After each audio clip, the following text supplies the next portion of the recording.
Yang pertama, adab yang hendaknya kita lakukan adalah niatkan aktivitas kita ini yang berupa tidur karena Allah Subhanahu wa taala.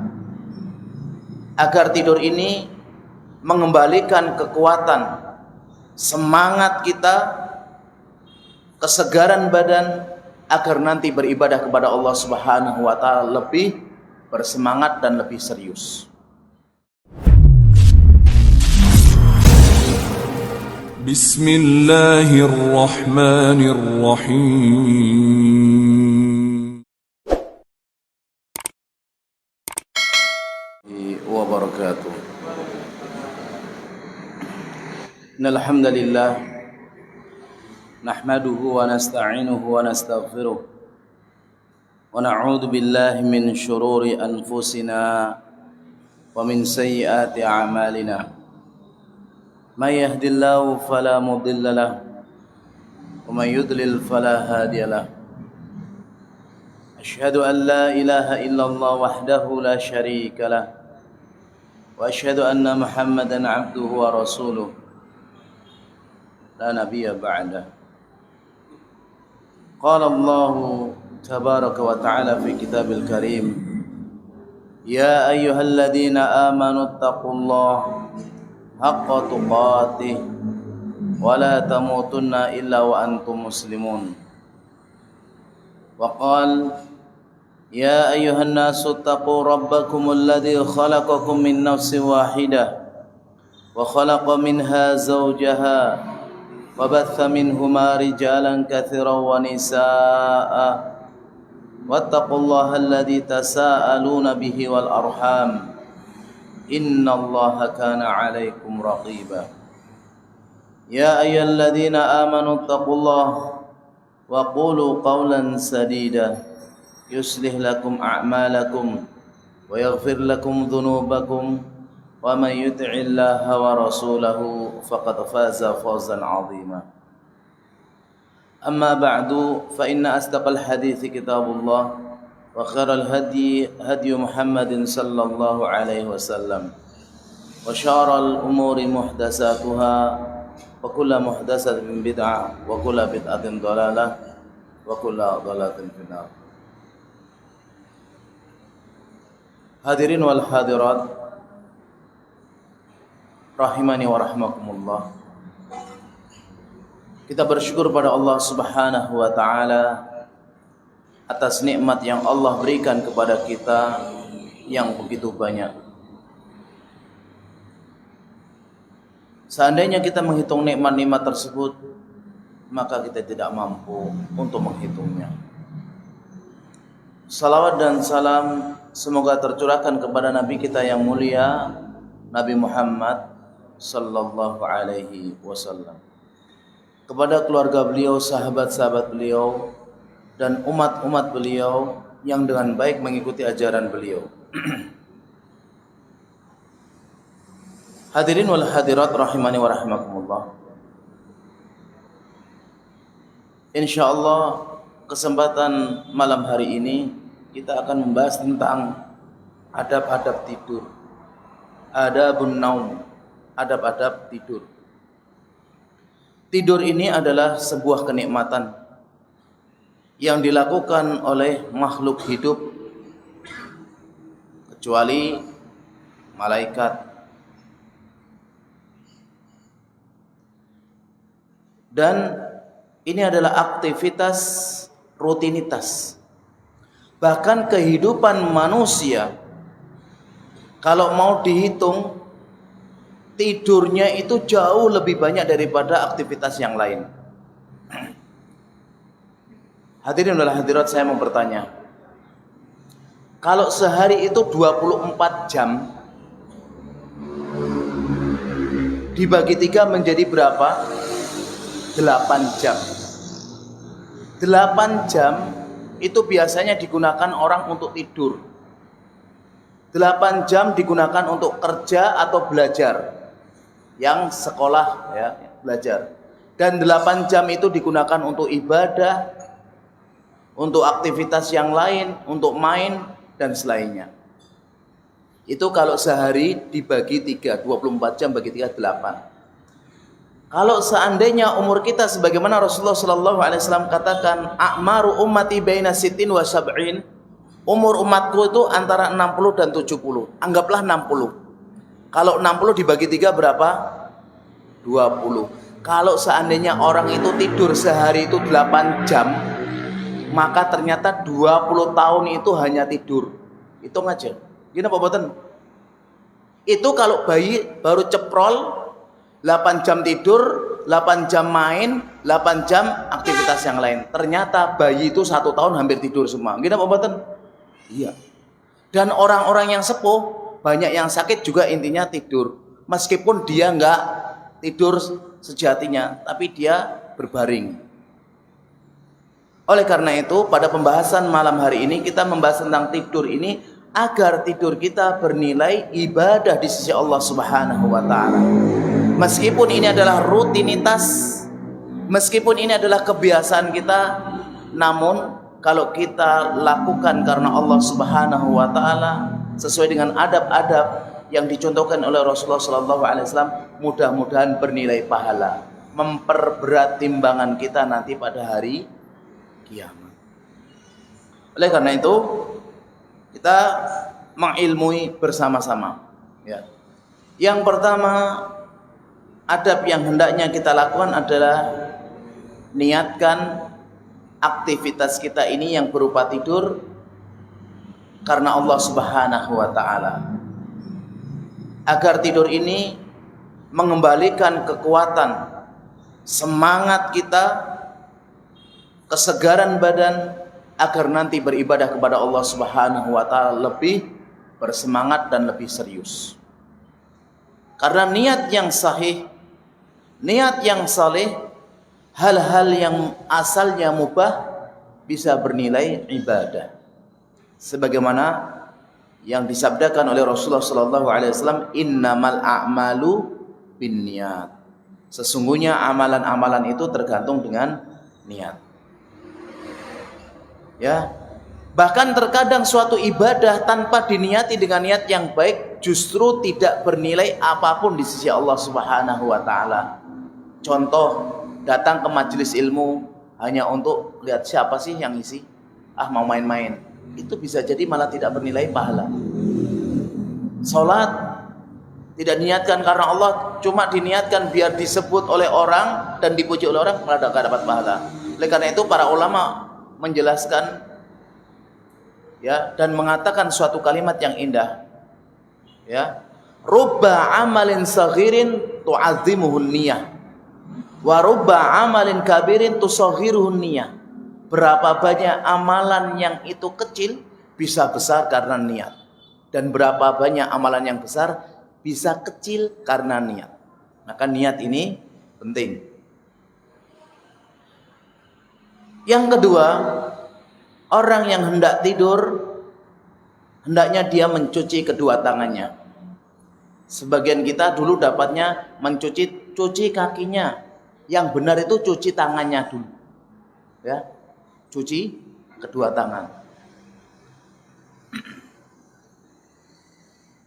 Dalam sebuah hadis diriwayatkan Imam Tirmidzi, Rasulullah sallallahu alaihi wasallam pernah bersabda, "Man bata wa fi yadihi rihun ghamarin fa asabahu syai'un fala yalumanna illa nafsah."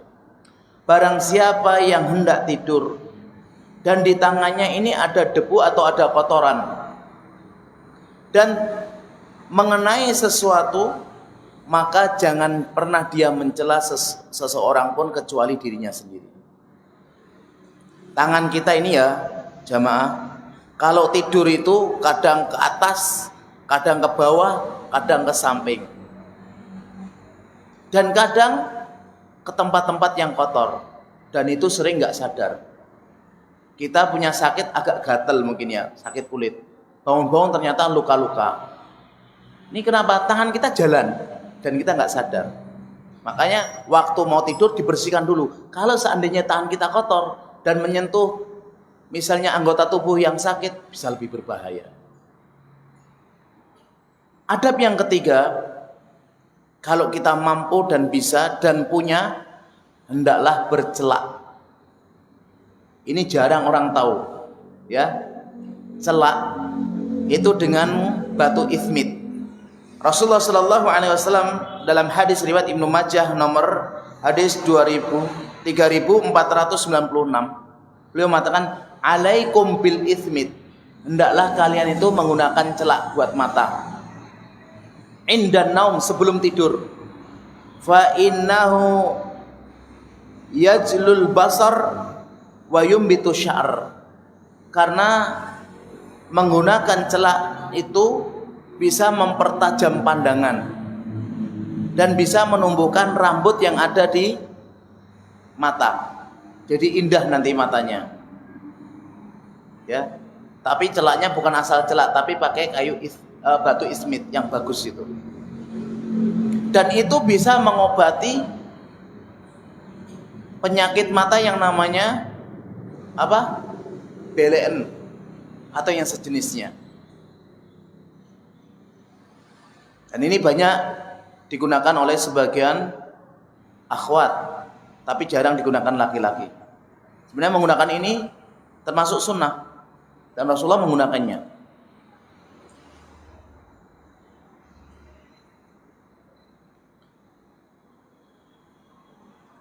Adab yang keempat, disunahkan bagi seseorang yang hendak tidur untuk berwudu. Di dalam hadis yang diriwayatkan oleh Barra ibni Azib radhiyallahu anhuma, bahwasanya Nabi Shallallahu Alaihi Wasallam bersabda, "Idza ataita majji'aka, jika kalian hendak mendatangi tempat tidur kalian, baik itu di kasur, di dipan ataupun di karpet, fatawaddo wudu'aka lis-shalah, maka hendaklah kalian berwudu seperti wudunya mau sholat." Dan banyak hadis-hadis Nabi Shallallahu Alaihi Wasallam memerintahkan untuk berwudu, dan wudunya hendaknya seperti wudu sholat. Apa? Ya bagus, pelan-pelan, ya urut tertib, dan dibasuh bagian yang harus dibasuh, diusap bagian yang harus diucap.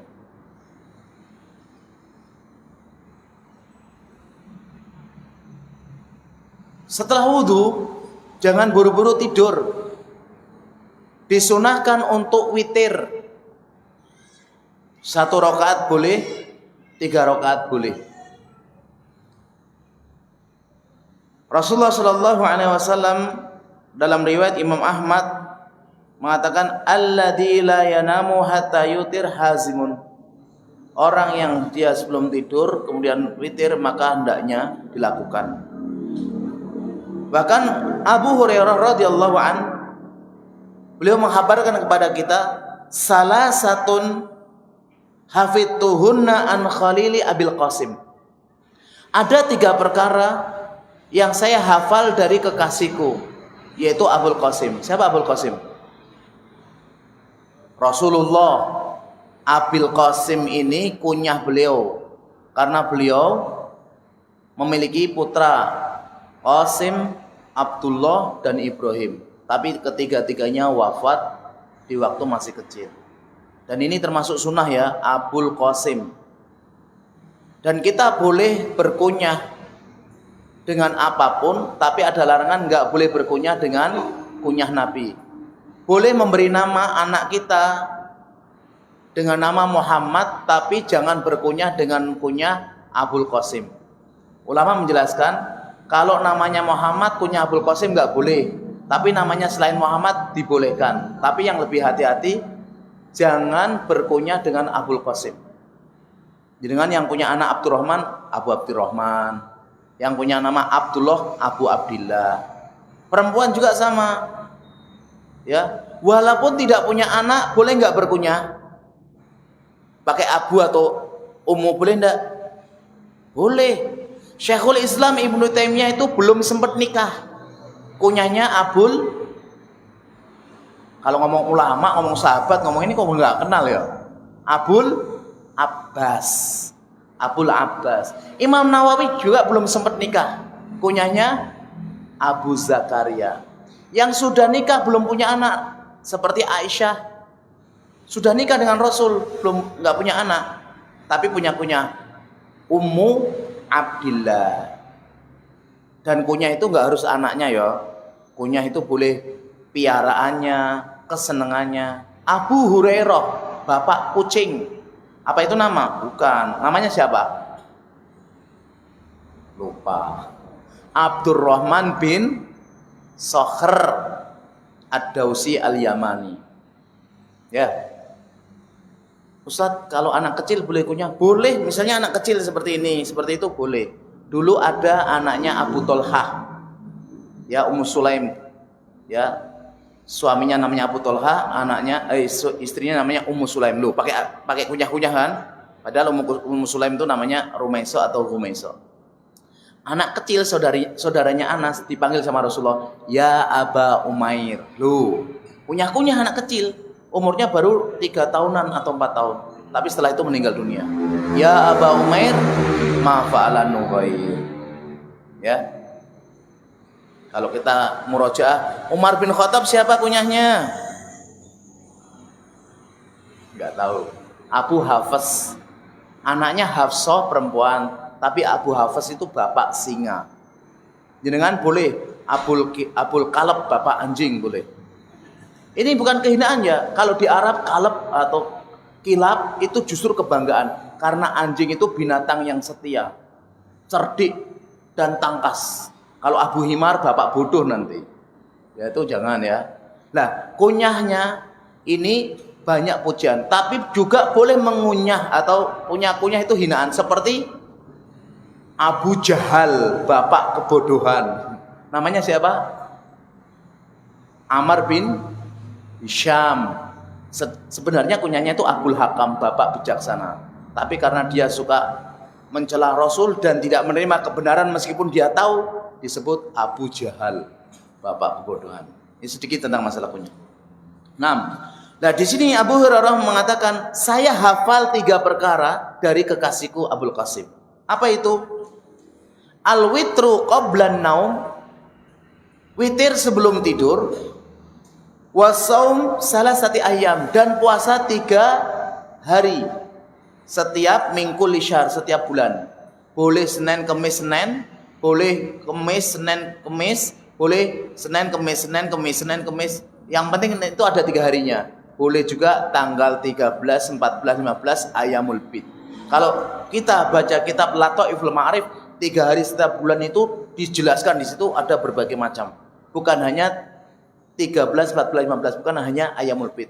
Orang yang puasa Senin, Kemis, Senin itu sudah dianggap puasa 3 hari dalam 1 bulan. Ya. Dan satu lagi, warok ate duha, dan 2 rakaat sholat duha. Dan ini senantiasa dikerjakan oleh sahabat-sahabat Nabi, diantaranya Abu Hurairah radhiyallahu anhu. Dulu sahabat yang mulia Abu Bakar, kalau mau tidur beliau witir 3 rakaat atau 1 rakaat. Ditanya kenapa Abu Bakar witir dulu? Saya khawatir nanti malam tidak bangun. Tawaduknya beliau. Kalau Umar, saya nggak witir, saya langsung tidur, malam pasti saya bangun. Karena Umar kuat orangnya. Ya, boleh.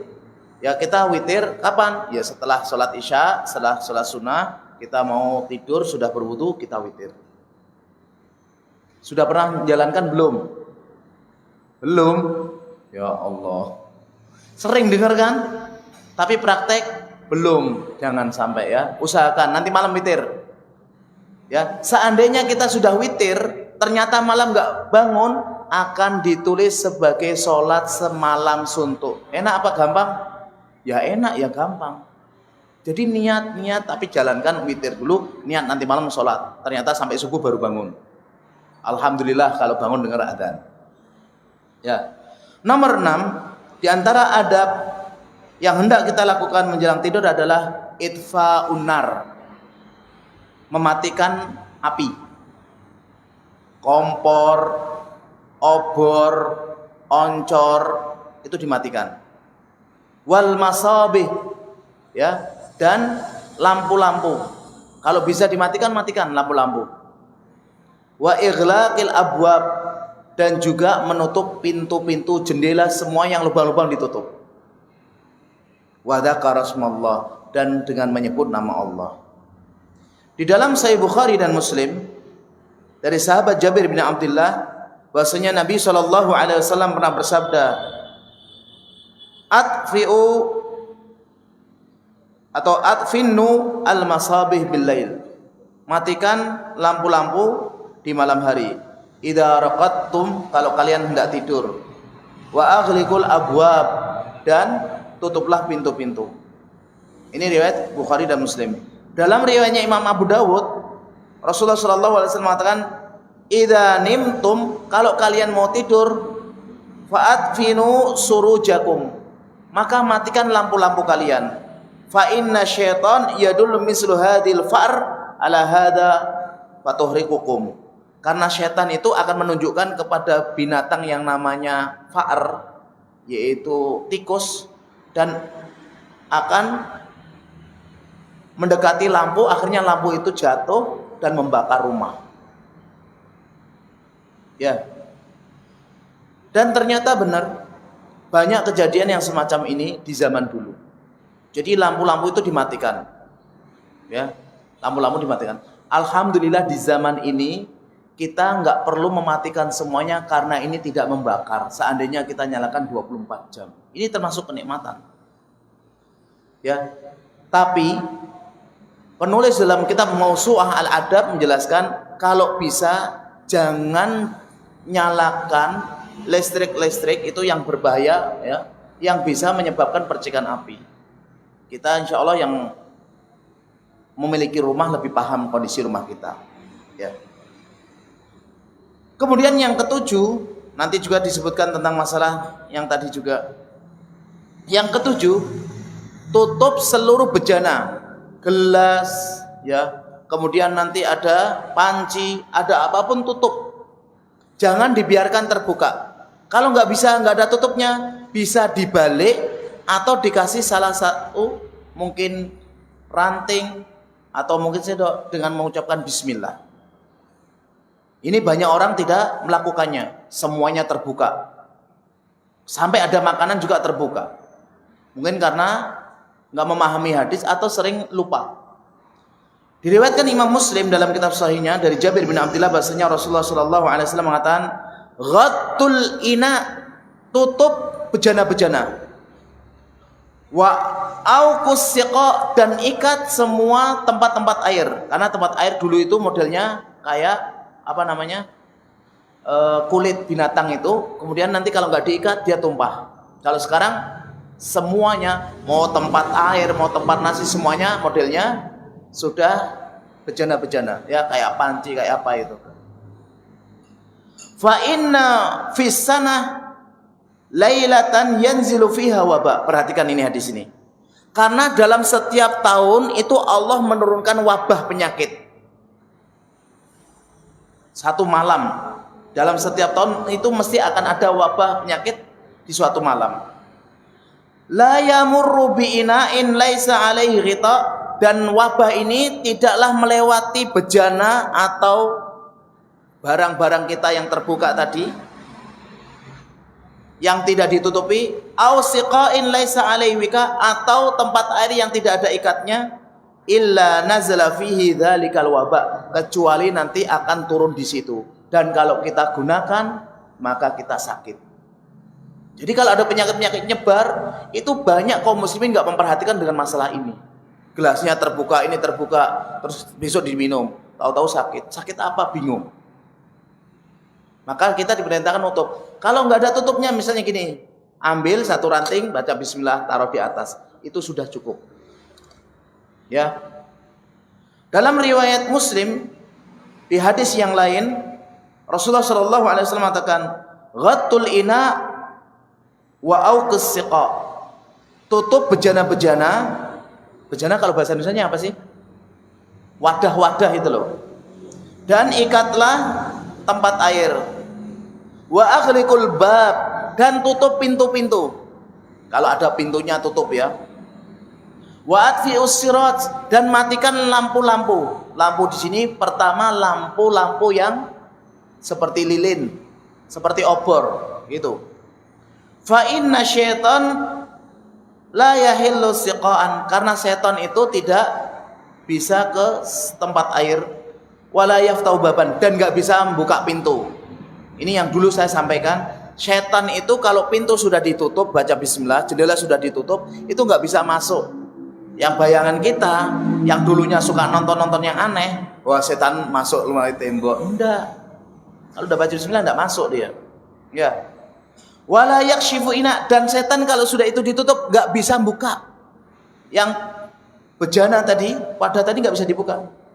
Fa illam yajid ahadukum illa an yu'rada alaihi ina'ihi 'udan, jika tidak dapat tutup pada bejana atau wadahnya tadi kecuali satu ranting, wa yadhkuru smallah falyaf'al, dan bisa menyebut nama Allah, lakukan.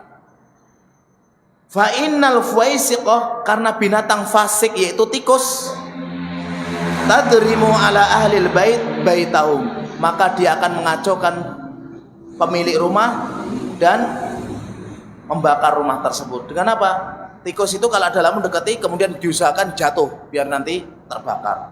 Memang tikus itu binatang fasik dan termasuk binatang yang kita diperintahkan untuk membunuh. Kotor, gak bermanfaat, banyak penyakitnya. Gak ada manfaatnya tikus ya, tapi ada hikmahnya, ada. Yang kedelapan, hendaklah kita mengibas tempat tidur sebelum kita tiduri dan mengucapkan basmalah. Sebagaimana dalam hadis diriwayatkan Imam Bukhari Muslim dari sahabat yang mulia Abu Hurairah, bahasanya Rasulullah sallallahu alaihi wasallam mengatakan, "Idza awa ahadukum ila firashihi," apabila salah seorang kalian hendak mendatangi tempat tidurnya, fal yanfad firashahu bidakhili izarihi, maka kibaslah tempat tidurnya dengan ujung sarung atau ujung kain. Fa innahu la yadri ma khalfahu alaihi, karena dia tidak tahu apa yang ada di situ. Ya. Dan dalam riwayat Imam Muslim, wal yasmillah atau wal sammillah, dan dia mengucapkan bismillah. Ya, kalau mau tidur itu dikibas-kibas dulu, dirapaikan dulu. Mungkin bisa juga dengan sapu atau dengan yang lain. Khawatirnya ada binatang atau ada jin yang tidur di situ, dan nanti itu berbahaya buat kita. Kemudian dijelaskan juga kalau selesai habis tidur itu nanti dikibas-kibas lagi. Rasulullah sallallahu alaihi wasallam mengatakan dalam hadis riwayat Imam Tirmidzi, "Idza qama ahadukum an firashihi," kalau kalian sudah selesai tidur, bangkit dari tidurnya, summa raja'a ilaihi, kemudian kembali padanya, falyanfaddu bisaniqati izarihi salasa marrat, maka kibaslah dengan ujung kainnya 3 kali. Fa innahu la yadri ma khalfahu alaihi ba'du, karena dia tidak tahu setelah ditinggalkan hewan apa, binatang apa yang akan ke situ. Ini Islam mengajarkan kepada kita bersih, rapi. Yang sebelum orang-orang sudah punya teori, Islam itu sudah memiliki tata cara adab yang indah. Jangan biasakan mau tidur asal tidur, mendengkur, kemudian nanti dia tidak tahu tidurnya di kasur atau di sumur. Kadang ada orang kan asal tidur kan, tahu-tahu loh di pinggir sumur. Dan itu berapa kali kejadian. Kenapa? Enggak wudu, enggak doa, enggak bersih-bersih, tahu-tahu pindah tempat. Ada yang seperti ini, pernah dengar enggak? Tapi belum pernah kejadian kan? Alhamdulillah. Berarti masih sadar ya tidurnya. Kemudian yang ke-9, hendaknya tidur kita menghadap atau bagian kanan. Ya, kita miring. Tadi Rasulullah sallallahu alaihi wasallam menyebutkan, "Idza ataita ja'aka fatawadda wudu'aka lis-salat summa taji' ala shiqqil aiman." Kemudian tidur berbaringnya ke kanan, dan itu ternyata bagus buat kesehatan. Ini tidur yang disunahkan Rasul itu adalah kita miring ke kanan. Lebih baik lagi tidurnya kita seperti apa? Mayat ya. Kalau bisa, kan kadang orang bikin rumah kan asal bikin. Kalau bisa itu bikin rumah, perhatikan bikin kamarnya menghadap untuk tempat tidurnya bagaimana, juga kamar mandi. Jangan bikin rumah asal-asal, tapi juga jangan bikin rumah yang berlebihan. Tak tanya dulu sama orang itu, oh rumahnya kurang gini, dibongkar lagi, rumahnya kurang gini, bongkar lagi. Habis banyak dan itu tidak benar. Sama sebagian orang bikin masjid gitu. Sudah masjidnya bagus-bagus, megah, kurang miring berapa derajat, bongkar lagi. Ya, padahal kalau kita antara utara dan selatan itu, kalau kita ini sudah dianggap menghadap ke kiblat, nggak usah memberatkan diri. Ya, meskipun ada 1-2 ulama mengatakan harus ke jihadatul Ka'bah, tapi secara umum jumhur ulama mengatakan kalau sudah ke arahnya Ka'bah meskipun kita miring berapa derajat itu sah. Ya, itu jumhur ulama seperti itu. Kemudian yang keenam, usahakan membaca doa, membaca surat, membaca zikir yang sudah sahih dari Rasulullah Sallallahu Alaihi Wasallam. Banyak sekali kalau kita mau baca. Dan kalau kita nggak bisa semuanya, jangan tinggalkan seluruhnya. Di antaranya baca apa? Diperintahkan untuk membaca Al-Mulk, untuk membaca Qul huwallahu, Qul a'udzu birabbil falaq, Qul a'udzu binnas, untuk membaca akhir surat Al-Baqarah. Kalau nggak bisa semuanya, sudah doa mau tidur. Apa doa mau tidur? Bismikallahumma amutu wa ahya. Jangan nggak doa. Nah, ini fitnah kita akhir zaman itu, tidur apa? Pegang HP. Terus nggak tahu-tahu tidur, HP-nya sampai habis baterainya, habis kuotanya. Ya. Ya Pak ya, ini salah. Dan ternyata nggak bagus kalau ternyata benda-benda elektronik di situ kalau tidur dekat kita itu nggak bagus. Matikan, jauhkan dulu. Ya. Ini yang diajarkan oleh Rasulullah SAW. Kalau mau doa yang diajarkan oleh Rasulullah SAW itu diantaranya Allahumma aslamtu nafsi ilaik, ya Allah, aku itu berserah diri kepadamu. Wa fawwadtu amri ilaik, dan aku menyerahkan perkaraku kepadamu. Walja'tu dhahri ilaik raghbatan wa rahbatan, dan masih panjang doanya. Ya, kalau kita mau doa itu. Ya. Yang nomor 7, dibenci tidur tengkurap. Bahasa Arabnya karahiyatun naum alal batan. Dibenci untuk tidur tengkurap. Secara adab ini kurang adab. Secara kesehatan ternyata enggak sehat. Ya.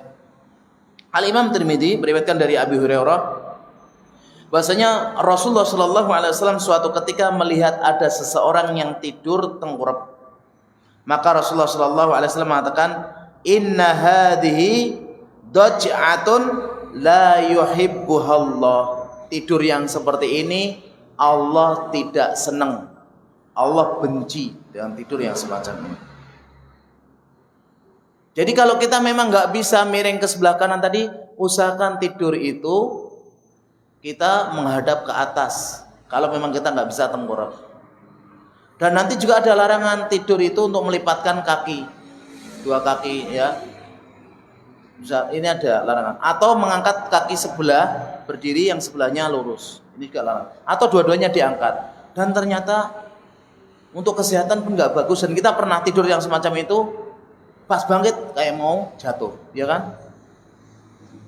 Karena tidur itu sejatinya kita itu merebahkan badan, kemudian dalam posisi yang enak biar darah itu lancar, pikiran itu tenang. Itu yang ke-7. Dan yang ke-8, ya, hendaknya usahakan segera tidur. Kalau habis Isya tidak ada sesuatu yang bermanfaat, tidak menuntut ilmu, tidak rapat, tidak kerja bakti, tidak ngaji, maka usahakan langsung tidur. Ya. Dan ini banyak orang sekarang kalau langsung tidur nggak mau. Tapi susah tidur, bingung. Padahal langsung tidur ini nikmat, ya. Dulu Rasulullah Shallallahu Alaihi Wasallam yakrahun naum qabla al-isya wal haditsa ba'daha. Rasulullah itu benci tidur sebelum Isya. Maghrib tidur Rasulullah benci. Dan ngobrol setelah Isya juga dibenci.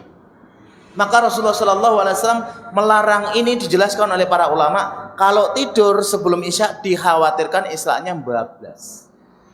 Dan kalau ngobrol setelah Isya dikhawatirkan ngobornya juga bablas.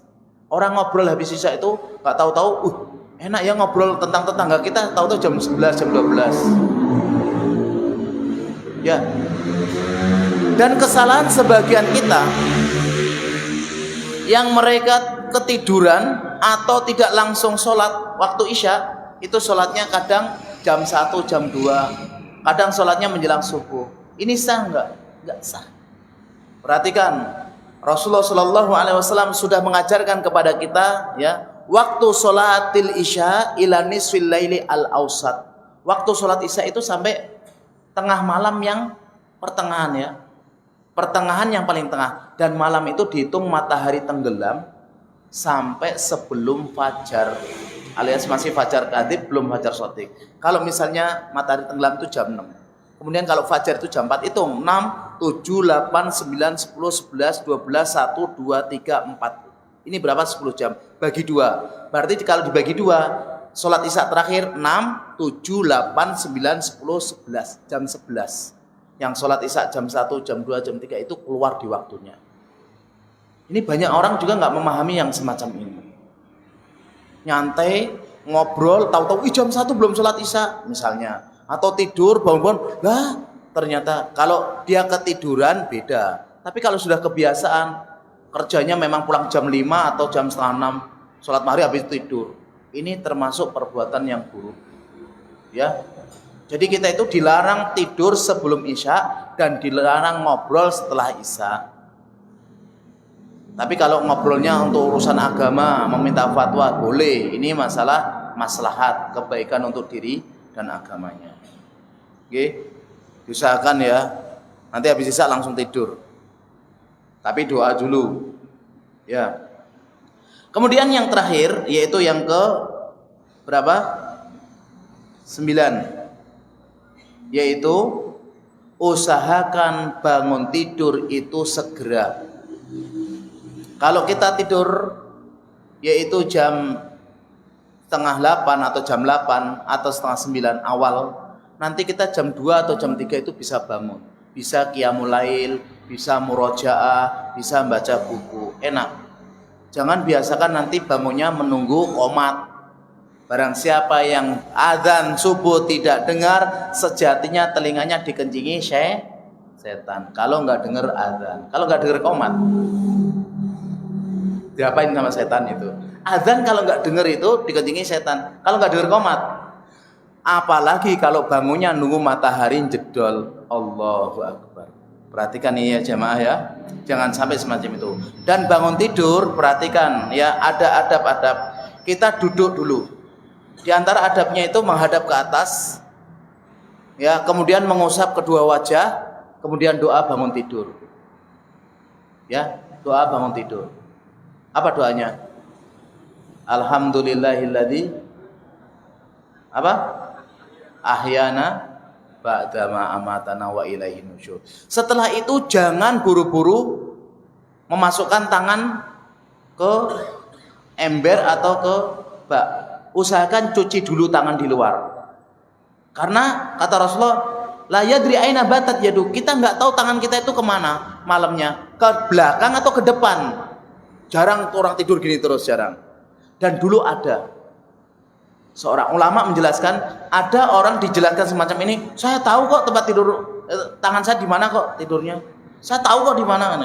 Kemudian dia setelah itu dia cebok dia tangannya habis itu sakit, tak bisa kembali lagi. Dan kita nggak boleh sombong-sombong untuk masalah semacam ini. Kalau Rasul mengatakan kita nggak tahu tangan kita kemana, ya sudah jelas. Nah setelah itu nanti bersiwak, kemudian berwudu dan aktivitas yang lain. Di antara tidur yang dilarang itu, pertama, jangan tidur dalam satu ruangan sendirian. Kalau dalam kasur ya sendiri-sendiri, kecuali suami istri. Tapi kalau dalam ruangan jangan usahakan tidur sendirian.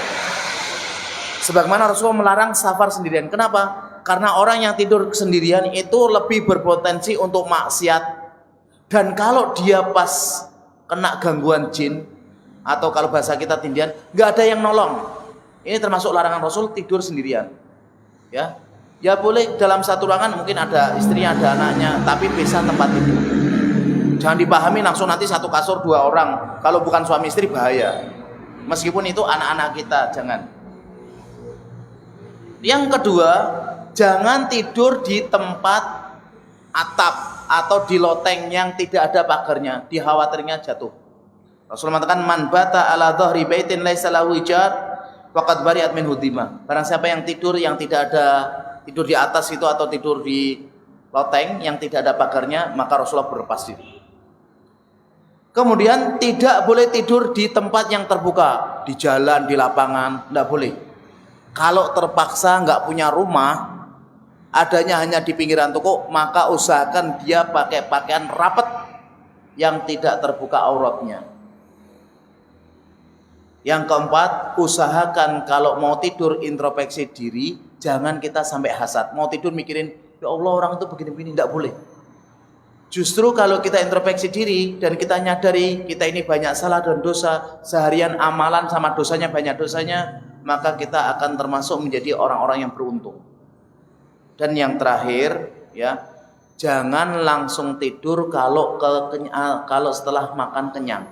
Ada orang itu sudah makan lagi kenyang, jangan langsung tidur. Nah kalau ngantuk, buat nyantai aja dulu. Usahakan jangan langsung tidur.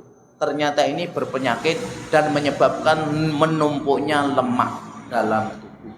Ya, ini larangan-larangan, ya, ada 5 dan adab-adabnya yang sudah dijelaskan oleh para ulama. Mudah-mudahan yang sedikit ini bermanfaat bagi kita semuanya. Dan mudah-mudahan apa yang saya sampaikan bermanfaat bagi saya pribadi khususnya dan juga bagi jamaah sekalian.